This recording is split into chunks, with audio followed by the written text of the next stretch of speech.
Alors, il va commencer à les politologues pépinières comme balma bonne nouvelle chaman de baby. Bonne nouvelle for mi balmao. Et à la ministre de la Réconciliation, colonel Ismaël Wagi, Balimao, a pora, a taramokti, a déplacement mon non.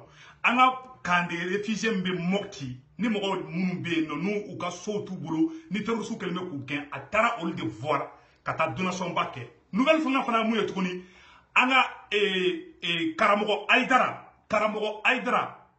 Assimi Goïta ye gardu sorasi bakele ani kode blakata Aïdara ka mauli ko sécuriser ja 100 an Karamogo Aïdara kume warde sara Mali gouvernement ye wala saka taka mauli ka sécuriser anga président nyuma anga masaga nyuma no to colonel Assimi Goïta ako Aïdara ma an Karamogo Aïdara ma ko nyina maulu ko Aïdara te drome kelen sara stali la Aïdara te drome kelen sara ko kata a sécuriser Assimi yo ke o kumaga fana me bulamelo fana kala.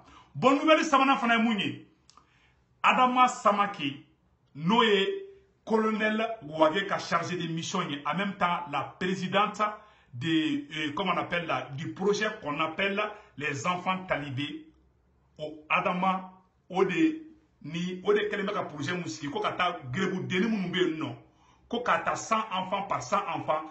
Voilà ça, démissionner mounbe ta saragadeli ke goudronala.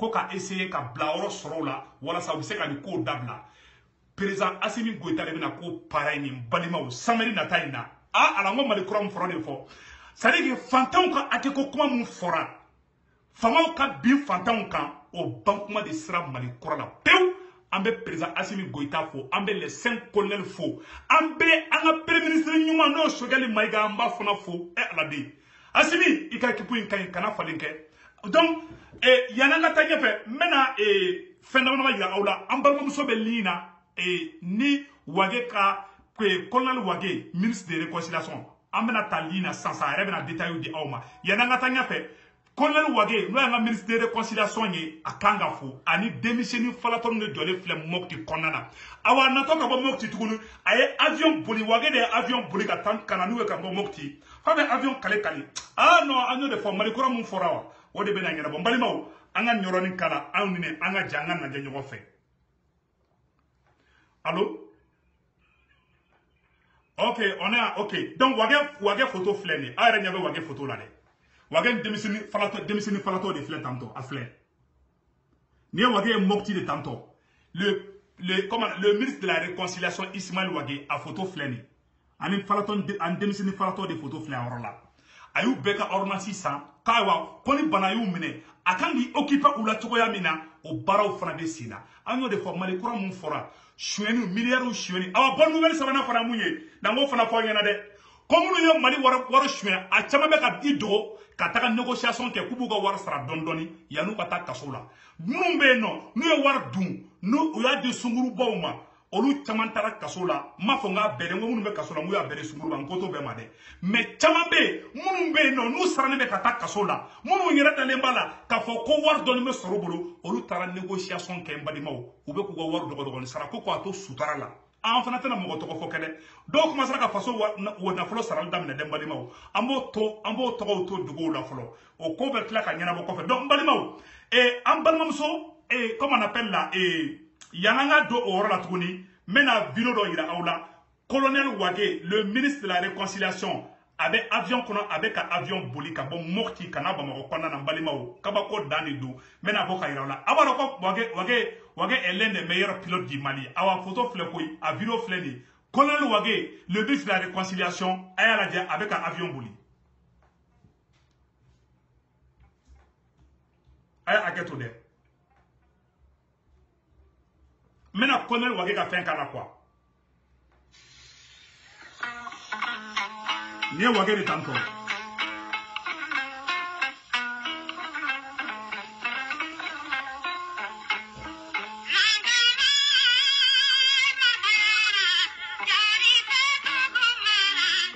voilà donc balima o temene ko fait amel vidéo télé ante fa ka vidéo jambay an Karamogo Aïdara ale fana bɔra ka kuma an bɛn'o fana kumakan kala Haidara ye duwawu don Asimi Goïta ye Haidara ye duwawu don transition ye n balimaw yanni n'an tilar'o la an balimamuso Adama Samake bɛ ligne na an bɛ tila k'ale ta projet in détail a bɛna fɔ an bɛɛ lajɛlen bɛna mɛn an y'o de fɔ an bɛɛ lajɛlen ɲɛna awa français bonne nouvelle dɔ fana bɛ tugun dɛ français ka ambassadeur bɛ Biélorussie n balimaw français ko Biélorussie dugu dɔ bɛ Irisu ka dugu kɛrɛfɛ ko Biélorussie français ka ambassadeur bɛ yen nɔ o y'a gɛn ka bɔ yen k'a ka taga ka bɔ yen ko ja ko de fana bɛ ka marifa di mɔgɔw ma k'u bila u ka gouvernement na o fana photo bɛ an bɛ tila k'o yira an y'o de fɔ Mali ni mɔgɔ bilara Mali contre Ala b'i malo de Ala ka Asimi ka fanga Ala ka barika don a la Ala ka Asimi ni Choguel bɛɛ Asimi ni Choguel ani les 5 colonels aw bɛ fa la aw bɛɛ bɛ ba la an b'aw bɛɛ supporter parce que an bɛ Mali kɔrɔ nɔfɛ donc balimaw an bɛna mun yira aw la sisan tuguni an bɛna an karamɔgɔ Haidara bɔra ka kuma yɔrɔ min na an bɛn'o kumakan kalan aw ni an bɛ jɛ an b'o lajɛ ɲɔgɔn fɛ an karamɔgɔ Haidara bɔra ka kuma bi balimaw a nisɔndiyalenba ko colonel Asimi Goïta ye Haidara bonya Haidara ye duwawu dɔ ye mawulidi an ka lamɛn k'u ye jɛnitigi 1500 ni kɔ de bila yan sisan jɛnitigi 5000 ani wari to mun na ne de tun b'u sara ne de ka wari tun bɛ kɛ kun ye mais ko refondation ko Asimi b'o ta ko Haidara kana fɛn di ɲinɛ o de la n b'a daminɛ na o a daminɛna dɛ san o san m'a dɔn président bi an kun bɛ 200 wa 300 c'est-à-dire 400 an b'o de ta ka wari kɔnte k'a di nin jamana ye Ala k'a yɛlɛmɛ ko donc balimaw an tɛna mɛn o yɔrɔ la an bɛ an balimamuso Adamu an b'ale ta direct la n bɛna Adamu wele sisan nɔ a yɛrɛ bɛna projet détaillé de an y'o de fɔ Mali kura mun fɔra n balimaw an ɲɛ tɛ yanni n ka Adamu yira aw la an ɲɛ tɛ faransaw ka ambassadeur filɛ nin ye a tɔgɔ de ko Nicolas de Bouillante Irisu ka dugu ni kɛrɛfɛ u ye nin gɛn ka bɔ faransi ka ambassadeur de gɛnna ka bɔ yen nɔ ko nin de tun bɛ marifa ta ka di mɔgɔ jugu ma gouvernement contre la an balimaw Ala bɛ Mali fɛ dɛ bon réconciliation de bɛ yen n bɛna n balimamuso Adamu ta sisan nɔ voilà n balimamuso Adama Samake ko di baasi tɛ yen voilà donc an ye i ka projet i b'a tɔgɔ fɔ i b'i yɛrɛ présenter comme ça mɔgɔ bɛɛ tulo b'i la quoi. Ne tɔgɔ Adama Samake association Alegria Présidentielle. Donc o kɔnɔna na an ye projet dɔ sigi sen kan min tɔgɔ SOS Enfant Talibé. Min ye ka denmisɛnninw bɔ minnu bɛ kɛnɛmana na giribuya la k'u bɔ giribuya la k'u ladon centre kɔnɔna na. O ka ɲi o ye projet ɲɛnama ye. K'u éduquer. Donc en fonction de leur rêve, t'as son dɔw bɛ yen nɔ o bɛ fɛ ka kɛ bijoutier dɔw bɛ fɛ ka kɛ plombier ye dɔw bɛ yen o bɛ fɛ ka kɛ hali maçon ye dɔw bɛ fɛ ka kɛ ballontanna ye. Donc en fonction de leur rêve an b'u former. Denmisɛnninw yɛrɛ fɛn mun ka d'u yɛrɛ ye quoi u yɛrɛ bɛ fɛ ka kɛ fɛn mun ye i n'a fɔ dɔw bɛ fɛ ka kalan kɛ. Ni n bɛ fɛ ka kalan kɛ an b'u bila kalan sira kan ni n bɛ fɛ ka sigi u ka so de parce que moyen tɛ dɔw bolo ka sigi u ka so an b'u bila sigi u ka so. Mais par contre ni mun bɛ fɛ ka to yan nɔ ka formation min kɛ an b'o dɛmɛ o sira kan. An y'a lajɛ mɔgɔw ni fɛn min ka di i bɛ ɲɛ sɔrɔ o de la. Ça c'est clair et net. Voilà an b'o formation k'u kunna donc formation mana ban an bɛ kisi d'u ma yalasa u bɛ se ka balo u yɛrɛ ye cogo min na même ma kɛ ni suɲɛni ye même ma kɛ ni o ka ɲi ko wɛrɛ ye. o ka ɲi o ka ɲi o ka ɲi o ka ɲi o ka ɲi. O de ye projet ye. O de ye projet ye donc aw ka projet in tɔgɔ yɛrɛ Adamu. An ka projet in tɔgɔ ye SOS Enfant Talibé tubabukan na qui est la réinsertion et la réhabilitation socio-professionnelle des enfants mendiants. Oui. Aw tulo b'a la o bɛ ka fɔ ko tulo t'a la dɛ aw tulo b'a la sisan nɔ n bɛ ka kala aw tulo b'a la sisan voilà ko c'est bon donc Adamu e de ye projet in yɛrɛ initiative ta n'est-ce pas. Awɔ ne ye an ka association présidente ye en même temps ne de ye projet in fana initier ne de y'a initiative ta an y'a kɛ salon parce que denmisɛnnin minnu don an tun bolo ko denmisɛnninw tɛ se ka bolo k'u tɛ se ka mara ko tɛ se ka changer i n'a fɔ maliyɛn bɛ ba miiri cogo min na. Mais alhamdulilayi rabil alamina an ye édition fɔlɔ kɛ qui a très bien marché. Gɛlɛyara an bolo dɔɔnin mais an sera ka kɛ an sera ka réaliser denmisɛnninw sɔnna ka changer. Donc an y'o daminɛ ni 20 enfants ye cette année an bɛ fɛ ka taa 100 enfants de la. O ka ɲi. Bien inséré k'u bɔ giribuya la k'u bɔ kɛnɛmana na yɔliyɔli ni palon na. O ka ɲi. Direction dɔ d'u ma u ka diɲɛlatigɛ la u bɛ se k'u ka diɲɛlatigɛ kɛ hɔrɔnya kɔnɔ cogo min na n'a ma kɛ ni défi ni délinquance ni sira jugu ye. An balimaw tulo bɛ nin na dɛ donc nin ye an balimamuso de ko Adama Samake le ministre de la Réconciliation, colonel Wagé, elle est chargée de mission d'eau. En même temps, elle est la présidente de l'association qui s'appelle SOS Enfants Talibé. Mbalimaou, ou bien démissionner mon nom kenema kubo de demain. Voilà ça, Grébuya ka chamambala ka ou demain ou kerato palompalo na kenema la ka essayer ka avenir ngana glan ko douma. Vraiment, en balmamso Adama Samake, anga foli baye.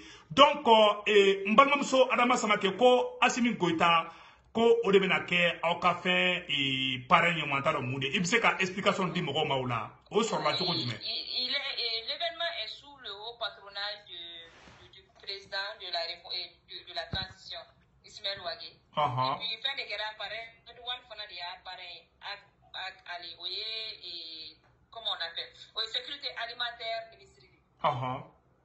Non, on est appareil. Puis il y a ça, il y a un fana solo. On les a soutenu le projet là. Oh non, ça c'est très bien. Donc, mon chamao de mes projets, il y a quoi? Au roi 12 et en demain. Ashura fana en demain. Ah non, quand il. Quand au roi 12 demain, côté Ashura qui fera ou demain, Oumar Ag, n'est-ce pas? Au fana en demain projet là. Donc, comme projet de avoir Kacha. Ah bon? Donc, toujours avec un bonne volonté ou un mouvement posé qui est parce que le projet est réalisé. Mais Adam, ne me fait ah, il y a comment toi, il y a comment le 23 octobre, samedi, pardon, Sofitel là, événement organisé, le dîner gala de bienfaisance, on va permettre à mes dons de collecter. Donc, on va donc nous collecter au dos. On doit rester au bien, nous formation, nous encadrement, nous va faire les assurer. Ah, Adam, Allah de Bisrakoui. Vous savez, am mago be ni mogo fasugu de langa jamana konana mami be data miri waldeuna waldemunu me ni siro tubolo anyo de fo ni ko malikura iko ka fantam ka hake de duma donc am balma muso nyun don a tesirlendo ataka nga fo ambe le ministre de la réconciliation no colonel Wagé ambale fana fo u be de tige dileme nyogo ma bi u be ka malikura de jo malikura mun fora nambe sigwala nambe haminai nambe kasa no fe o de malikura be ka bouger donc aga événement mena quel le 23 c'est samedi avec air jumena avec Yoro Jumena. Allô? Allô, oui. Moi, le colonel-major Ismaël Ouagé qui a rapproché, qui a fait un baraka. Ah bon? Il y a des chamans qui ont enquête chamans. Parce que moi, chamans fait un bien, tout le monde sait que je suis apolitique. Non, vraiment.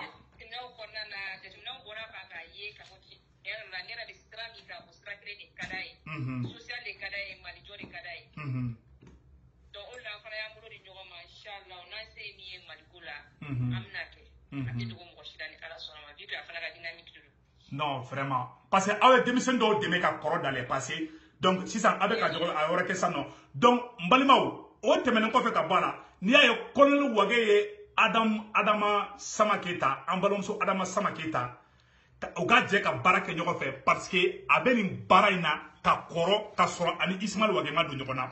Comme Ismaël Ouagé est ministre de réconciliation, social kon Karale, avec le ministère d'abord ben de Kama. Comme en ballon sur Baraïka, Fantan de Deme, ka démissionné fitini, talibé deni mounoueke Kenemalala, nous blagata Saraga de la Koulou Deme, ou Karato Kenemalala, ou Kanata Kedelengaouni, Kouka avenir la ben boulot. Donc, Wagaya yo baranyuma de Kanta, Wule ka chargé de mission, franchement parler, bravo au colonel et ministre de la réconciliation, colonel Ismaël Ouagé.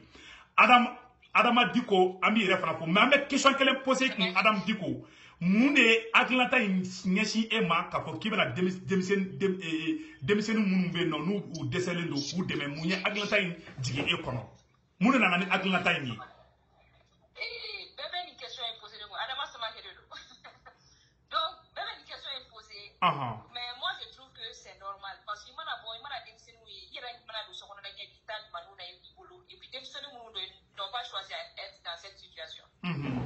Donc, sans arrière-pensée, sans rien attendre en retour. Je le fais parce qu'à Kanye, c'est un plaisir pour moi de le faire, c'est tout. Non, il y a Moussonimai, Bilahi. Ah, vraiment, Aïre Nimede. Nime Moussoya, Nima Iraka Foko, Mousso d'Avalé. Kaïra, allez bida qui miri wal denou de là. Allez, Fourmoussoé.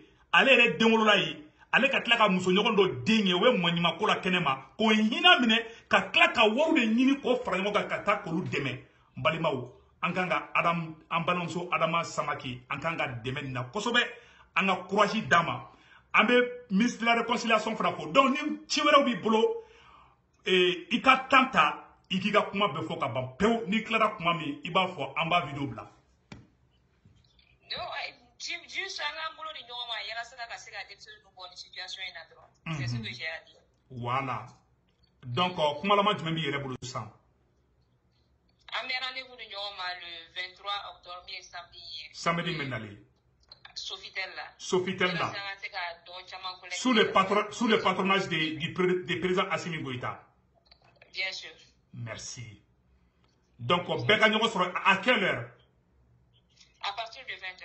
À partir de 20h. Oh, quand nous serons en Doumbana, ko Sofitel là, oh, président Assimi Goïta est là donc, vraiment, Koubena Nkoui, Adam Cap projet initié, ou bena dema la, voilà ça, démission de Sabakato, nous mettons la kou, chaman deme, voilà ça, Saragadeli et Kadabla Mali Konana. En y'a des fois, Mali Koram Fora, à exemple, en Balmamsoé, Noé, Adama Samake. Ah, vraiment, bravo à la grande dame Adama Samake. Merci beaucoup. Ni Kumalaba Kuma Migolo Bisse Kofo, comme ça, on va continuer. Merci beaucoup. Merci beaucoup. Donc, Balmao, Abela Djele, Ambalamso, Adam Samake Kakumame, Abora, Aye Kuma Befo, Kanoro Bala, Peu, Anyo de Fo, Malikura comme un fora, Malikura ne veut marcher la bi. Ni Mou Borokmana, ni colonel Wagi, a ka chargé de mission de Nié. Aye ni ta maman Kosobe, ni a ka chargé de mission de. Awa chess runo, Musomi do a chess runo, Nembalimao. Colonel Wagi refana chess runo, Aye Ranyabe Wagi photo là. Ani démission de Sebagato, Agoko, Wagi Woko, a tale mokti, a tara kamoro, démission nous fenidou. Parce que ame keleke na ame Malikura jo, fanga kuma doronta yede, action de fana yayi. Donc, Wagi tara, aye ni baranyuma indike, ame Wagi fana fode, ame Wagi fo yoro. Nebe Mali gouvernement ministre fombe président Assimi Goïta Foka Dakar. Wallahi Assimi, non, je suis fier de toi. Tous les Maliens sont fiers de Assimi Goïta. Mbalimao, wallahi Assimi ya Aïdra Nyadiche. An Karamo Aïdra Assimi ya Nyadiche. Assimi, ni aye Adam ka projet de ka marché. Ani Ambalmuso Adam Fleka Nimfene, c'est sous le patronage du président Assimi Goïta. Kabeke samedi do, à partir de 20h, Koka Sofitel yorla donc Balimao vraiment halibi angan tege di nyogoma angan nyogon dusuma kasam ban nyogon tia angolu dabla ama nyini colonel Wagi fait abe baramina ka continent fait ko démissionné munumbe réfugié kangono colonel Wagi ko kute fura sample ngoy koni mu barna ko be fura ke fu awa Ismaël Wagi ko ka ama barama dabla halibi de ka avec la toujours avec chaque fois avec toi tout suit n'a pas sera déplacé au cap situation mais trop yamina demain du mec a cette décembre ma mamounu yu ka so perdu mamounu yu fao perdu ku bo perdu nin kele min bina anka français bingani kele min bi anka Ismaël Wagi ko alebe o falatonu kabu nyeji che aga chargé de mission no Adam Dikoye o fana ko kale te sigide ko ayi kale fana a dijale do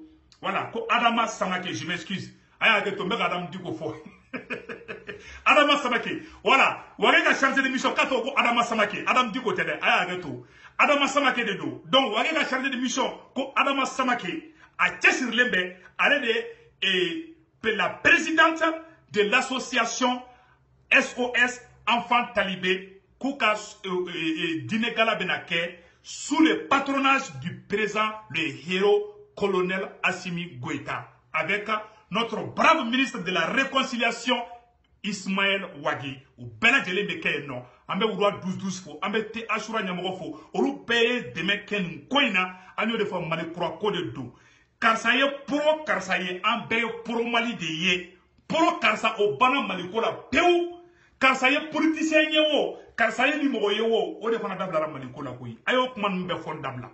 Mali tira en paix, on est tous responsables. Politiciens voilà awangere bala parce que en paix pour la politicien de kokateme. Ango kuma be bla. Mali kura de be kajo. Hakilina ta kura. Urande yo nyogon fa faga. Urande yo nyogon ba faga. Billahi ala uyu tege di nyogon ma. Ubeka urande uyu uranda jo. Naman tege di nyogon ma billahi mali kurante jo. Adama Samake, ambalonso Adama Samake. Ale kelebe kani projet kura min datanto ko SOS enfant talibé. Niye projet min nafa ba de bala. Malion ayaki to ala de. Demam bembulu. Eni demi da abe surofana du. Abe draga du. Demisen do be no. Ube kanama sosobe kuki. Dimogo be kuki. Daro tubulo. Foy tubulo. Ni mogo do ula kango lu deme. Anga nambulu fla di nyokoma. Anga kolonel Ismail Wage. Aywa. Afle sade. Ismail Wage photo fle orola.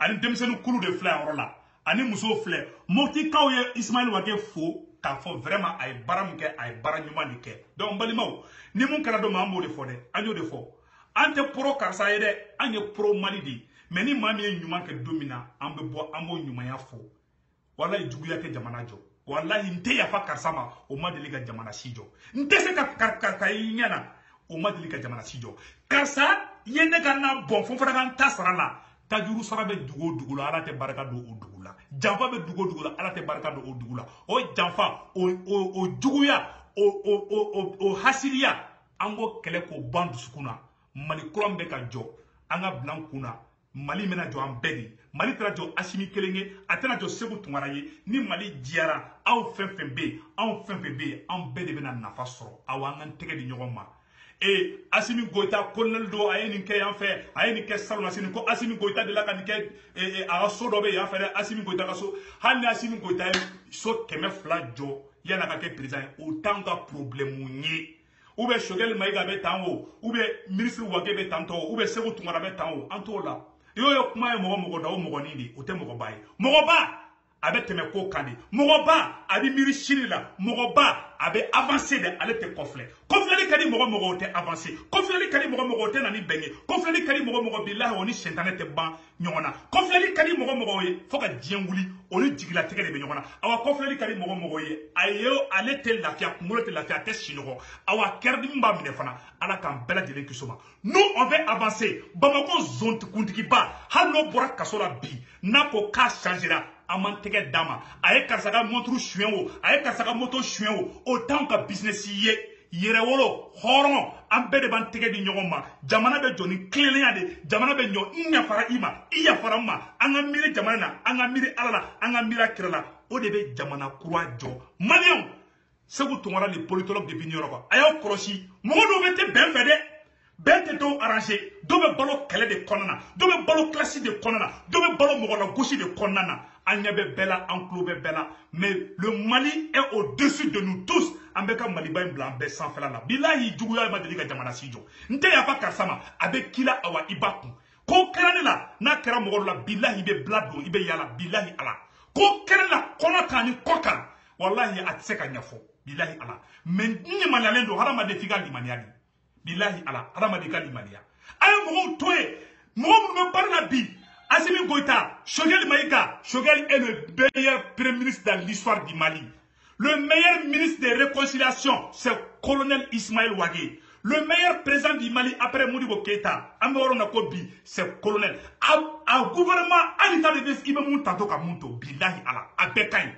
Ante changement fo na fe gouvernement ko la ni mu dinya be muna o ka ko nyana bo krefe mais malien te bla fili la bli malien o nyele la awa mali kura de be ka jo hakili kura de be ka jo hani Assimi tara ka ta kaso bo ba daele ka zon kontigi zon ye shweni ke ka mo ka na folo shwe ni Assimi ya la bo na tubira billahi ambe tegere fa no fe ni mugo kite yafa e ka to kerefela la yafa mogo ko nte yafa mogo tengina mogo misheni o ye mogo ni de awa o te avancer malien aya kolosi mogo nu de kacha an singoro mogo mishenu de kacha an singoro dute ben fait kungolo tout le monde n'a pas droit à la parole mo nyafa o nyenabi faisons beaucoup attention c'est pas tout le monde qui peut parler du Mali sinon un bébé don bet na to dona bébé tablo don mais angam daka miri ay tatimine ka ko mogo jatimine billahi Choguel Kaï. Choguel Bika Yashini Kaï. Ismaël Bika Yashini Kaï. Assimi Goïta Bika Yashini Kaï. Billahi ambe nous supporter ambe sa on fait. Ante fe ka farafana. mo ba nyini ka don nunu nyogote mali jugu folo de hali Amadou Koufa ka fisa no tigi billahi ala mbo fo nyana bi mali jugu mo mo ka Assimi Goïta frappé o retourné mali jugu yede do keleme ki noro Assimi Goïta là en même temps ou te fait eko kepe était les fait les kade mette les naji fait che o te we flanga fo ya de kuyi ni be Assimi fait ni be mali fait ibe ke Assimi ga la ka wulumbe palais là Assimi ni jakuma be barake limogo hali soso mo me palais kono be ka bela jeli fait c'est la pire et simple vérité awa chete no fo les réseaux sociaux ka se ko tumara de be fo ayo kolosi mogo nuna u ban sengoro u bo yere kando e utando e bila mogo chamambi me ka chinye de fo ka ujim ya exemple ka ujim ye a exemple frappant bila me ka chinye de fo onyana donc ala ka hera ke mali ala ka tanya dans bela jelema ame malien befe mogo ko a bala transition ambi fait mogo vive la transition ambi fait en shit se ka shibo malien dingala angana nyogon dogoya angana nyogon na gushi am se ka chien fo nyogon dans le respect en balmamuso Adama Samaki ayo djidja ka dîner gala benake le samedi 23 Sofitel Yorola sous le patronat du président le héros colonel Assimi Goïta donc balimao alaka bela jele haminanko nya alaka mali kura jo Assimi kelen se ka mali jo vérité kelen fana be mo fo onyena bi mo go be bo dongo do politicien nye mali chi politicien nye mali chi politicien de mali chi politicien kelen mali chi de ambe bala hal ne rebala et rebala on est tous responsables alors on va réparer ce même Mali ensemble ay accusation injote ça angana ni projet mon kay malima karsa nodo karsa noteo ante politicien feo ante sorosi choueni ke de manengono awa politicien choueni ke de manengono ou be a jogo be façon de jogo be ali activisula façon de jogo be sorosula façon de jogo be ali politicien na façon de jogo be côté bella politicien qualité. C'est dans tous les côtés qu'on se dise les quatre vérités. Ayo kolosi farali kra oban singorobo fanyana politicien ni mombe. Sorasi de kureta kemuribo kita. Qu'on se dise cette vérité. Mon te faka nyoro info mais je m'arrête là.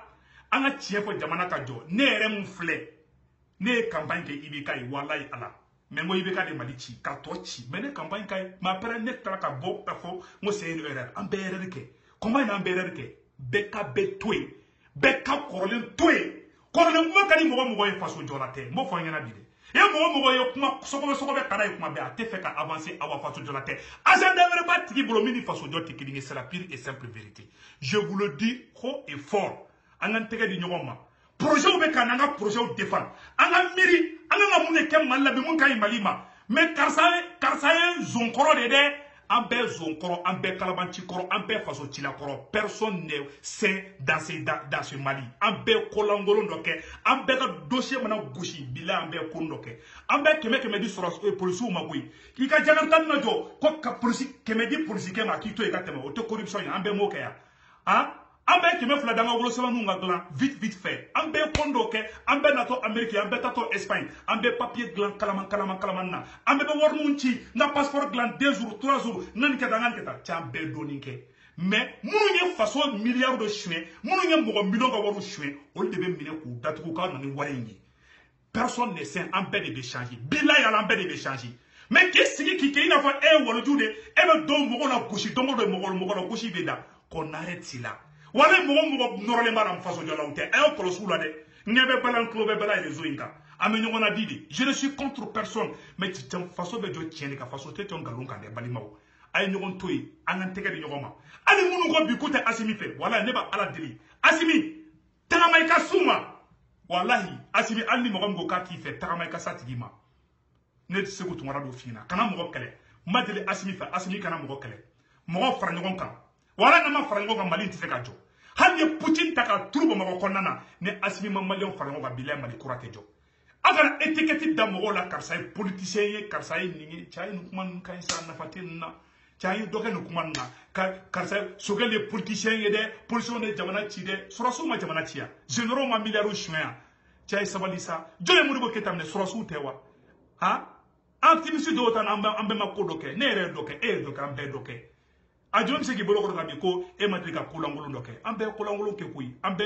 ni ambe si katanga demisena billahi nene ala na krache ambe udoninke on est tous coupables ma se soubi afaka donglaw ay mo to quoi do te ben fait do be ça dit ay kan sa ti ay daga miritro mune kan malima anga mune kan malika nya am se ka mune kan malien be ka farangoka asimi kelen te se ka mali jombo fanya nabi hani asimi putin ta ka turbo mako kono billahi nama malien farangoka irisu kelen te se ka mali bi berebi ani munu murutile be bi am balmaw de do am koro de do am dogonu de do an an tege di yoma angu negen anga continuer ku negen billahi bebe chama mena famille ka dono be kala chama mena molo ka kuma mais ki akay konne be karsa krefe ne be karsa kele nasrate karsa la wallahi haglita ya barabadi du uranda ma jote ne awa asimi iga équipe mbolo tani ne élection na koyi ni ne c'est la meilleure équipe billahi ne ala na krate c'est le Mali qui gagne il kelenti sede nous yi nege ka taka mo kele ke farta ni mo wara wi kana mo kele billahi Uranda président Paul Kagame akashia mo million kele ni fakara anna Uranda ay yafa deli Uranda alors mais la deuxième vidéo spécialement sur ça je vais couper ça à Kambe mais ayta adama sama kika Guinée et Fernandez anga supporter anga konel wage nangu be supporter vraiment au ka ko tableau kay ame transition mo be fo akambe